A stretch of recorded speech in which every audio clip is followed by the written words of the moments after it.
Thank you for listening to the Apocalypse Payload. We are building content for the world of EchoThis at echothis.com. This will help us build out more stories and immersive training for computer forensics, OSINT, and cybersecurity in the future. Thank you. Chapter 8: Ghost Infrastructure. On one screen, Mercy West was falling apart in loops. On the other, strangers were discussing it like a weather pattern. Barnes sat motionless between the two and felt something cold and ugly settle into place behind his ribs. The left monitor held a mirrored hospital parking garage clip he had already watched 9 times and distrusted more each time, not because it was false, but because it was too clean in the ways that mattered. Gurneys turned sideways as barricades, a line of masked staff trying to make a ramp obey procedure.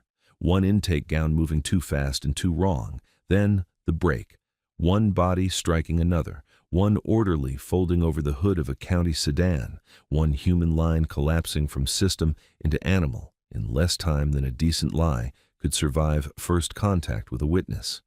The right monitor held the thread. No video there, no blood, no screaming, just language. Containment theater sufficient, medical bottlenecks underperforming, civil self-isolation remains inconsistent, public phase established. The same event existed in both places at once, tragedy on one screen, metrics on the other.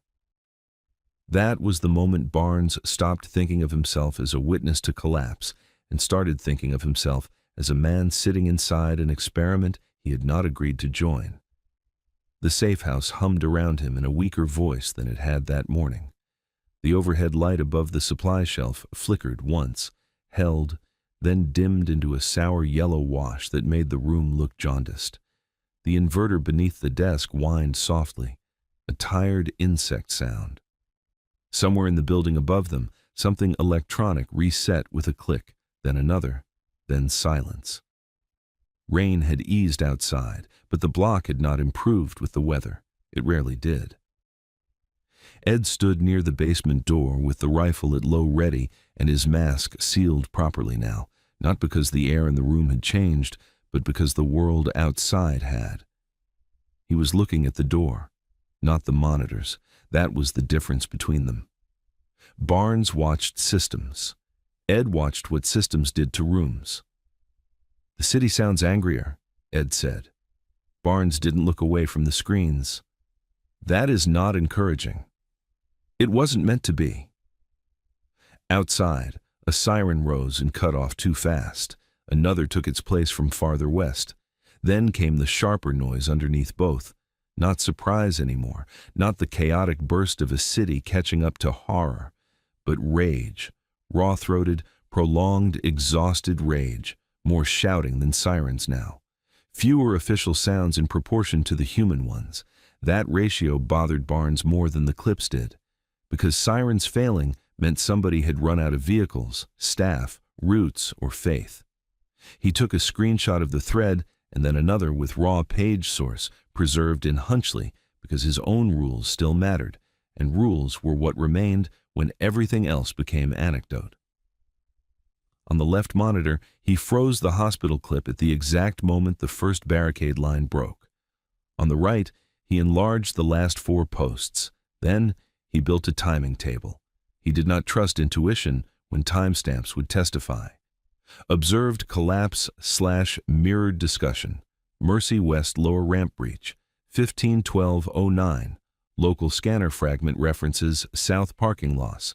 151341. Ashmarrow. Medical bottlenecks underperforming. 151402. County reroute notice for ambulance 6 and 11. 151520. Faro_12.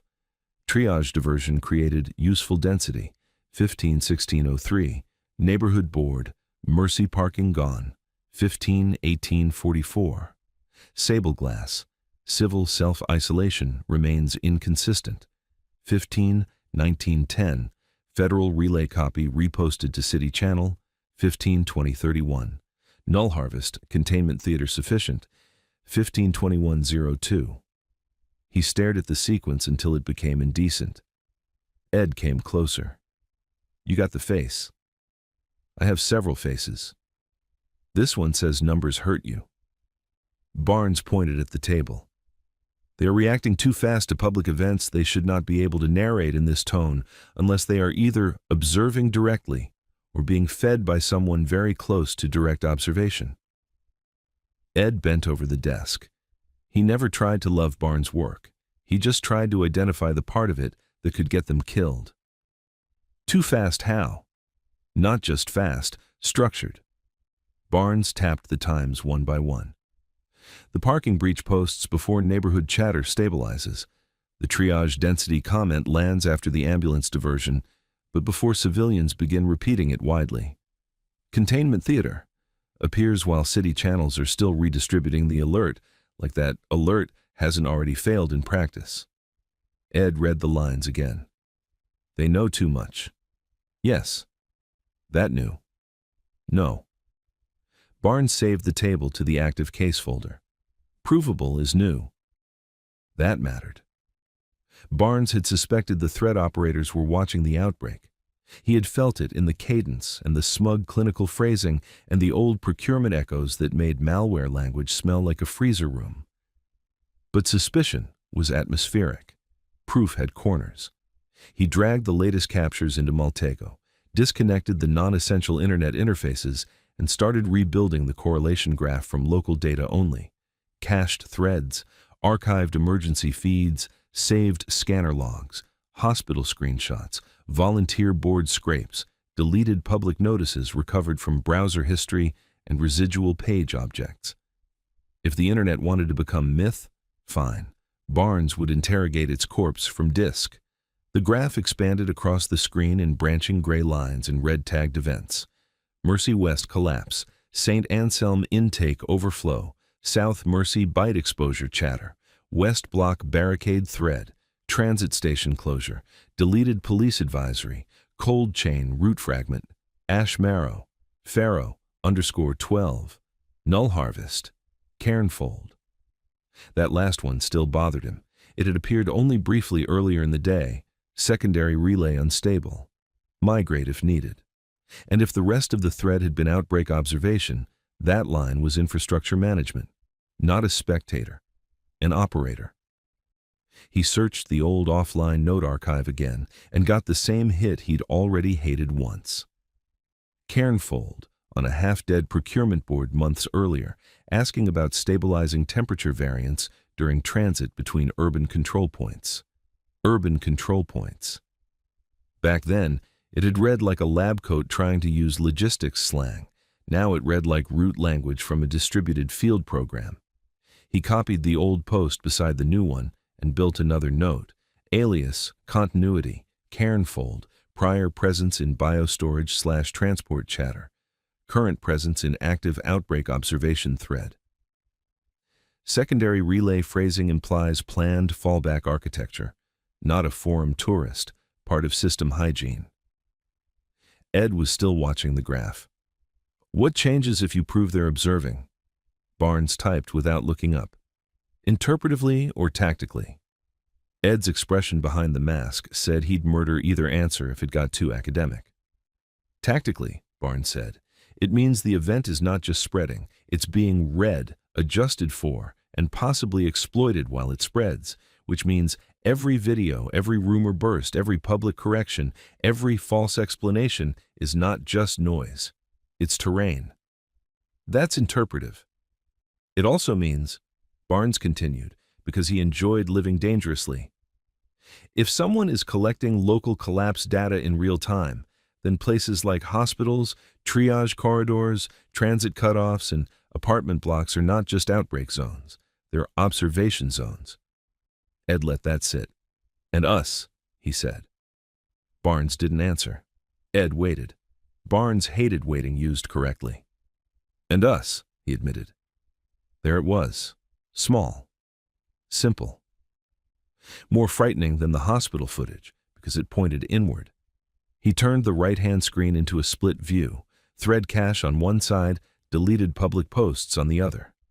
He ran EXIF tool against 3 newly mirrored clips from public boards and got enough metadata remnants to irritate him properly. Upload times, device family clues, render chain signatures, one internal naming remnant that preserved a station code, and another that suggested a file had been copied from a responder, handheld before being mirrored to public channels. "Interesting," he said. Ed shifted one shoulder against the wall. "That word always makes me want a helmet." Barnes enlarged the clip properties. This footage of the St. Anselm intake corridor didn't originate from a civilian phone, or not first. It was re-exported from a responder or security device before it hit the open boards. That matter? Yes. How? Because the thread used the phrase "hospital recirculation exceeding baseline 4 minutes after this hit a mirror," but before the public-facing board, it eventually appeared on built any meaningful discussion around it. Ed exhaled slowly. So somebody inside posted it. Or somebody very close to inside harvested it. Either way, they're not waiting for public understanding. They're feeding off raw event material. He added another entry. Proof point: responder origin clip mirrored before public uptake. Thread reaction precedes broad civilian awareness. Event not merely observed after the fact, tracked near source. He stopped typing and let the sentence sit. That was the midpoint, though he did not think in story architecture unless forced. The ugly shift from "they know too much" to "they are actively tracking the city." He felt the room change around him when he wrote it. Not physically. The shelves remained shelves. The water bricks remained water bricks. The map wall remained ugly with eastward implication. But the safe house itself lost another layer of innocence. Before, it had been a room from which they watched collapse. Now, it felt like a room collapse might eventually notice watching back. The lights dipped again. This time, not a full blackout, just a long brown sigh that made the monitors brighten at the edges and the concrete walls seemed to pull farther away. Barnes checked the inverter. Battery dropping faster, load inconsistent, city power upstream unstable or selectively failing. He logged it because of course he did. Ed adjusted the rifle sling. "Can we keep the room alive?" "For a while." "That's an honest one again." "Yes." "That's still bad." "Yes." Outside, an engine idled too long. Both men went still. Barnes lowered the monitor brightness and moved toward the basement window, staying below the line of visibility. Through the narrow slice of glass, the world appeared in pieces: lower tire wells, curb shine, runoff carrying wrappers, and dark dilution into the storm gutter, the underside of a van or SUV with lights off. Not emergency, not municipal, private vehicle, heavy enough to matter. It did not move. That was the problem. Engines that stayed running on their own became questions.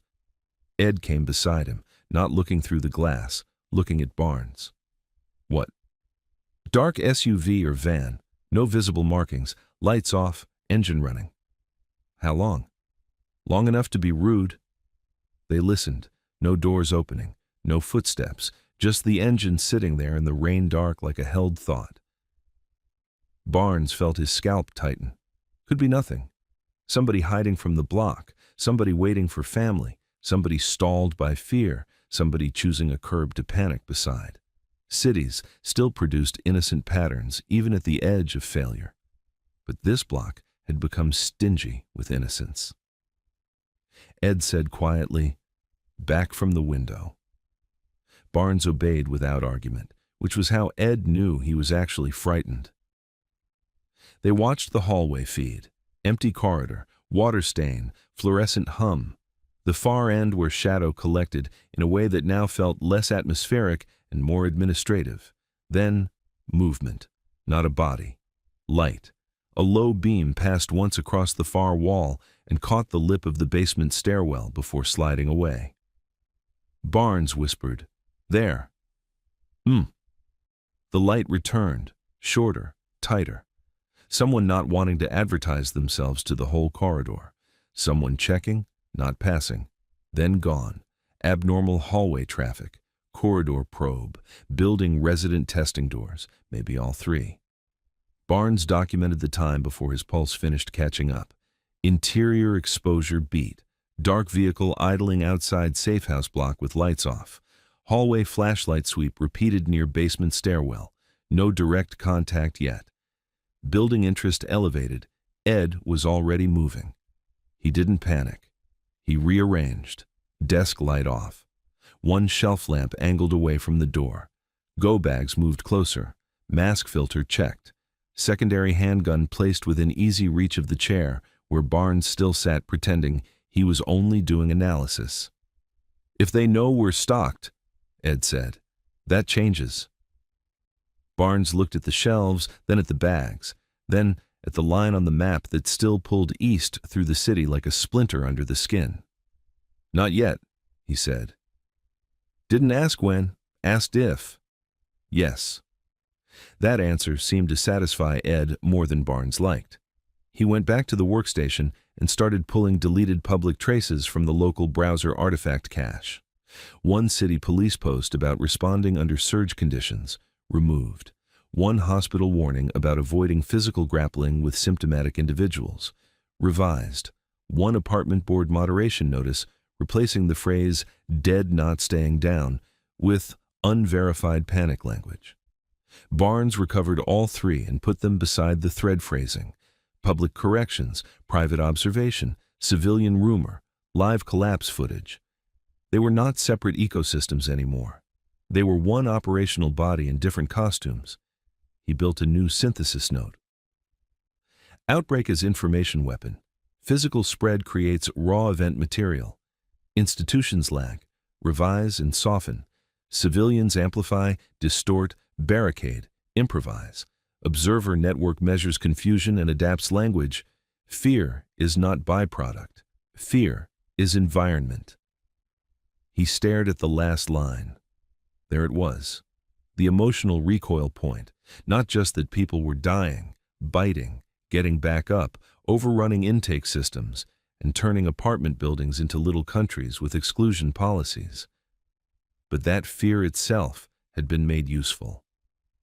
The same system that moved biology through municipal corridors now moved misinterpretation through public ones. Barnes leaned back and rubbed both hands over his face. Ed watched him. "Talk." Barnes looked at the wall for a second before answering. "I kept thinking the thread was monitoring effects." "It is." "Yes, but not just effects." He pointed at the synthesis note. "It's monitoring interpretation, delay, mistrust, advisory drift, neighborhood response.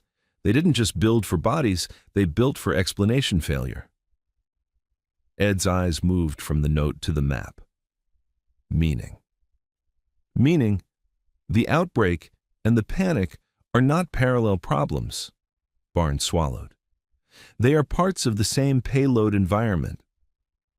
That sentence made him feel physically ill, because it turned every frightened civilian post into more than background suffering.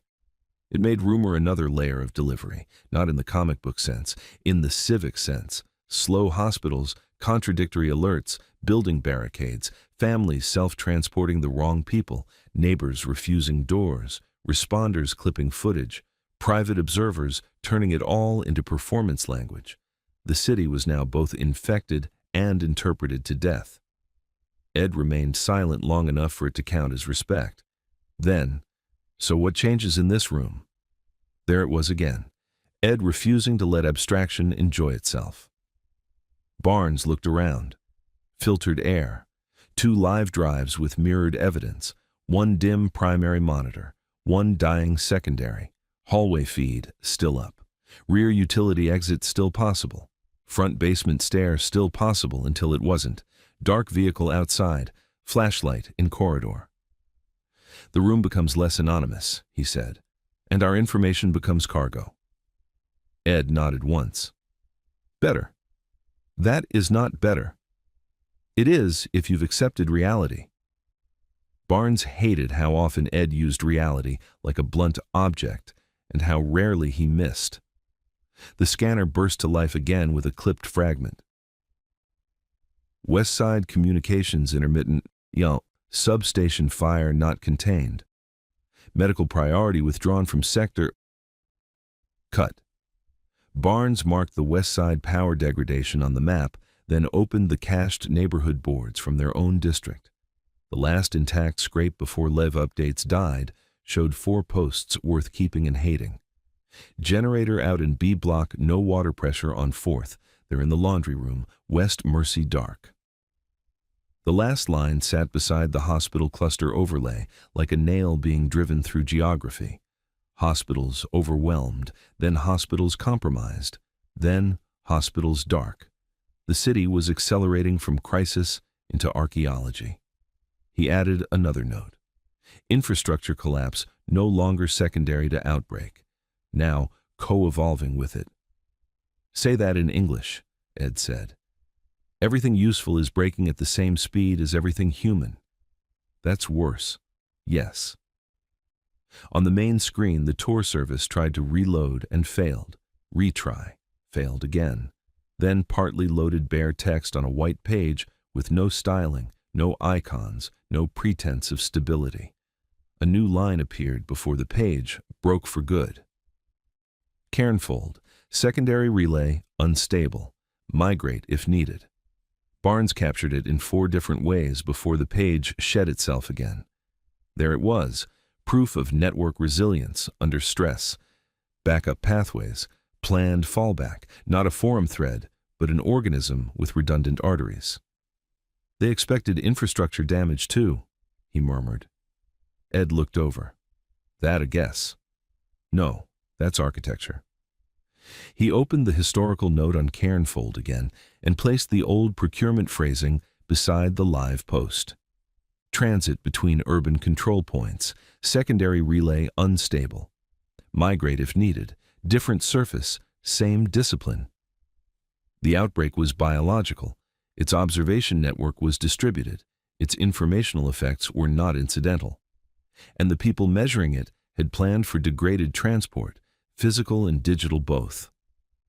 Barnes copied the thread fragment into the case summary and then, because he no longer trusted the network even enough to die consistently, began exporting the entire Hunchley case to 2 separate SSDs evidence bunker. No cloud optimism, no faith in return paths. The hallway feed remained empty for 4 full minutes. Then a shadow paused at the far end. Not enough to identify, just a subtraction from darkness where no subtraction had been before. Then gone. Ed saw it too. Potential. Barnes nodded. Potential. Neither moved for a second. Then Ed spoke in the same calm voice he used for inventory and firearms and the kind of truth that did not benefit from performance. We are no longer hidden. Barnes looked at the shadowless feed again, at the idling vehicle note, at the corridor light sweep, at the building-level exclusion chatter coming off local boards, at the evidence drives now sitting closer to the go-bags than to the desk, at the eastward route on the wall, still just intuition with paperwork attached. At the thread operators treating urban confusion like a measurable phase. He understood then that the safe house had crossed one more line, still tactically correct, no longer strategically invisible. He typed slowly because some sentences deserved to arrive under control. Conclusion: outbreak is being watched, interpreted, and exploited in real time. Observer network has near-source access to field events or equivalent local relays. Fear, rumor, public correction, and institutional delay now function as part of the operational body. Safehouse anonymity degraded. We are no longer hidden observers of the collapse. We are inside a monitored event. He read it once, then added the last line, potential targets. Ed read the screen over his shoulder. Better, he said. Barnes gave him a tired look. You keep using that word with criminal casualness. It means now we act like it. Outside, the idling engine finally pulled away. Not fast, not panicked, just a slow, wet departure that somehow felt worse than haste. In the corridor, nothing moved again, which now meant exactly nothing good. The live thread failed one final time. Onion site, not found. Again, nothing. Barnes checked Hunchley, checked the saved HTML, checked the screenshots, everything preserved. The live skin, gone. The bones still in hand. Ghost infrastructure, that was the name the room wanted now. Systems still present in traces, mirrors, dead caches, intermittent packets, fallback relays, and frightened human repost chains. Impossible to inhabit directly, but still powerful enough to shape behavior. He looked at the archive drives, at the bags, at the wall, at Ed. "We're working with ghosts now," he said. Ed adjusted the rifle, glanced once toward the door, then to the drives. "Fine," he said, "then we make the ghosts useful." Barnes shut down the dead secondary monitor to save what little power remained and listened to the safe house hum in its weaker voice. The room was still the right hold. Filtered air, controlled angles, evidence intact. But it no longer felt like a hiding place. It felt like a temporary archive inside a living surveillance field. By the time he saved the last case export and checked the hallway feed one more time, the conclusion had hardened into something heavier than fear. They had spent days believing they were watching the city come apart. Now Barnes knew the city had been watched first, and somewhere between the public phase, the broken hospitals, the mirrored clips, the thread timing, the deleted advisories, the dark vehicle outside, and the shadow that had paused at the far end of the hall, the safe house itself had entered the same category as the rest of Aviary City, not outside the event, inside it. Barnes did not touch the map for a while after that. He sat with the late afternoon captures spread across the workstation and forced himself to read the city the way the city was now reading itself. Badly. All at once, through too many mouths. Federal alert, city relay, transit notice, hospital overflow advisory, neighborhood reposts, volunteer corrections, police deletion, rumor boards. Each one described the same event from a different altitude and with a different tolerance for honesty. By the time the language reached the block, it no longer resembled guidance. It resembled inheritance. Everybody taking the same bad sentence and cutting from it the version they could survive hearing. He opened a fresh note and began listing them not by source, but by reality. Version of the city currently available. Government version, shelter-in-place/bites/infectious risk/stay indoors. Municipal version, aggressive febrile individuals/do not self-transport/await instruction. Hospital version, we are overwhelmed/do not come here/condition must be critical. Neighborhood version, hospitals are where it happens/don't open doors/don't say the word. Panic version, airborne/riots/troops/bleach/pray harder. Practical version, stay away from blood/don't grapple/do not let them inside. He stared at the list. That was the identity of the day, if he was honest about it. Not simply collapse, not simply infection. A civic event splintering into simultaneous realities, each one recruiting bodies into its own explanation first. The outbreak had become a language war before it had become a public consensus. Ed looked over from the shelf. That useful? Unfortunately. How? Barnes gestured at the screen. Because nobody is responding to one city anymore. They're responding to whichever version reaches them first. He tapped the neighborhood line. If you hear hospitals are death traps, you keep your father home too long. He tapped the municipal one. If you hear aggressive febrile individuals, you think this is still one floor above flu. He tapped the panic cluster. If you hear airborne and troops, you barricade against the wrong thing and run from the wrong one. Ed considered that. So the warning made the city louder. Yes. Not smarter. No. Barnes typed the sentence beneath the list. Public language did not unify the event. It multiplied interpretations of it. Then another. Competing explanations are now part of the casualty field. He saved both because by now, even his own anger deserved chain of custody. Outside, a woman on the block was shouting at someone he could not see. The words were mostly lost in rain and wall reflection, but the shape of them came through clearly enough. Not warning, not grief exactly, but moral argument under pressure. A door shut. Another opened. Someone yelled not to let them in. Somewhere farther off, a car horn stuck and kept blaring until either the battery failed or the owner did. Apartment countries, he thought. The city was beginning to govern itself at door level, and every little government was writing its own outbreak policy from scraps. He pulled up 3 posts from the same district and placed them side by side. Don't answer buzzers after dark. My brother says it's blood, not air. They're lying. If they say fever, they mean something else. Same neighborhood, 3 realities. No shared authority left strong enough to collapse them into one. That mattered more than panic alone. Panic was volume. This was fracture. He clipped the posts and added another note.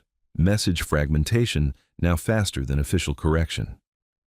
Ed came closer, mask still on, rifle still within easy reach, and read the note over his shoulder. That's your chapter title. No, Barnes said. That's my obituary if I say it in public. Ed nodded once. Fair. Barnes leaned back and let the room hum around him. The basement still held. Filtered air, controlled entries, lights dim but functional. Feeds still breathing, evidence intact. But the city outside no longer sounded like it was waiting for instruction. It sounded like it was improvising competing laws faster than institutions could issue polite warnings. That was the cost of lateness. The alert had arrived, yes. What it had restored was nothing. What it had done was confirm that every frightened person in Aviary City now had official permission to misunderstand the same emergency in 6 different dialects. He opened one last document before full dark and titled it with the kind of bluntness only fatigue could produce. Broken message environment. Then, underneath, the state is now speaking publicly, but it is not speaking first. That was the true failure, not silence. Sequence. The thread had spoken first. The bodies had spoken first. The hospitals had spoken first in their own private terror. The street had spoken first in impact sounds and locked doors and family vans. Public language had merely arrived in time to become one more voice in the argument. Barnes saved the page and mirrored it to the active case bundle. On the second monitor, the last stable hospital cache finished rendering from a mirrored source. Mercy West again, parking garage angles, intake congestion, lower ramp camera. The footage sat waiting in its folder like a witness too tired to knock. He didn't open it yet, not because he doubted it, because he already knew what it would show, not only collapse, but the point where official speech had failed to keep reality in one shape. Ed settled onto the crate by the shelf and began cleaning the flashlight lens again. You still think this one was about warning? Barnes said quietly. Ed didn't look up. No. What then? Ed glanced once toward the screens. Announcement. Barnes let that sit. Yes, that was cleaner. The public alert had not warned the city in time to change the event. It had announced that the event had already entered everyone's life. He pulled the hospital mirror into the top of the queue and queued the latest thread cache beside it for comparison, not yet side by side, just close enough that the next hour could make the point the day had been building toward. Then he shut down one non-essential process to save power and listened to Aviary City trying to explain itself incorrectly in public. By the time he reached for the next file, he knew exactly what the next problem was. Not more warning, correlation. Not whether the city was breaking. Who was measuring the break while it happened? And when the mirrored Mercy West clip finally opened cleanly, Barnes looked from the hospital footage to the thread cache waiting beside it and felt something cold and ugly settle into place behind his ribs. Barnes did not close the case file when he finished the conclusion. He reopened it. That mattered, because paranoia could still be a costume, and he had no interest in dressing fear up as method unless the timestamps kept agreeing to testify. He pulled the Mercy West timing table back onto the primary screen. Then the mirrored St. Anselm clip. Then the deleted police advisory. Then the half-rendered thread page preserved in Hunchley before the hidden service shed its skin. Then the old Cairnfold procurement post. Then the local responder origin fragment that had surfaced in public faster than any civilian chain should have allowed. Same pattern. Again, again, again. He built one last evidence block, not for comfort, but to make sure the room had earned the sentence he was about to carry forward. Observed proof of active tracking. Mercy West lower ramp breach discussed by thread within near-source timing window. Triage diversion language appears before broad civilian uptake. St. Anselm responder origin clip mirrored before public discussion matures. Deleted police and hospital advisories softened after initial specific wording. Cairnfold continuity links outbreak thread to earlier transport/storage language. Secondary relay migration language proves observer network expected degraded infrastructure. Local event data reaches hidden service discussion faster than public interpretation stabilizes. He read the list once and felt something grim settle into place. Not vibe, not intuition, not they know too much in the dramatic abstract. A chain. Whoever these people were, they were not simply reading the city late and cleverly. They were receiving, preserving, or pulling near-source event material while institutions were still deleting their own sentences in public. Ed watched him work through the final pass. "You checking your own fear?" he said. "Yes." "How's it doing?" "It remains unpleasantly reproducible." That got the smallest nod out of him. Barnes enlarged the St. Anselm clip metadata one more time and placed the render path remnant beside the county reroute timestamp, then beside the thread's hospital phrasing. The deltas stayed ugly. Too little lag, too much confidence, too much operational calm for people supposedly relying on rumor and open feeds alone.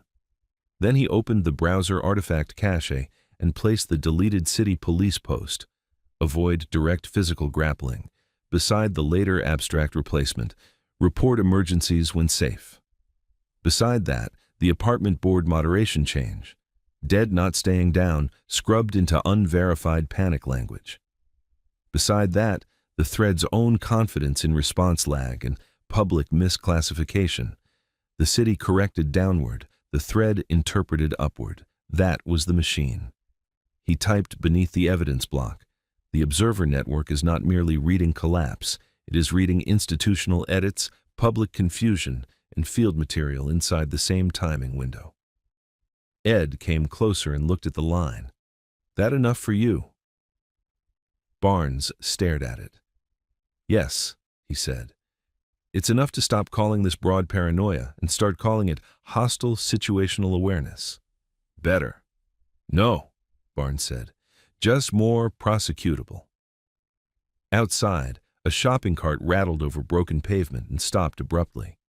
Somewhere farther down the municipal row, a man shouted for someone named Luis twice and got no answer either time. Then came a metallic slam, a vehicle door maybe, followed by quiet that felt less empty than occupied. The safe house listened with them. One dead monitor, one dim surviving screen, one hallway feed, now valuable less for safety than for noticing when safety ended. 2 archive drives. 2 bags pulled closer than they had been that morning. A room still tactically correct, but no longer innocent enough to call hidden. Barnes looked at the notes wall again. Containment is a lie. We are inside a monitored event. The next sentence belonged to a different chapter.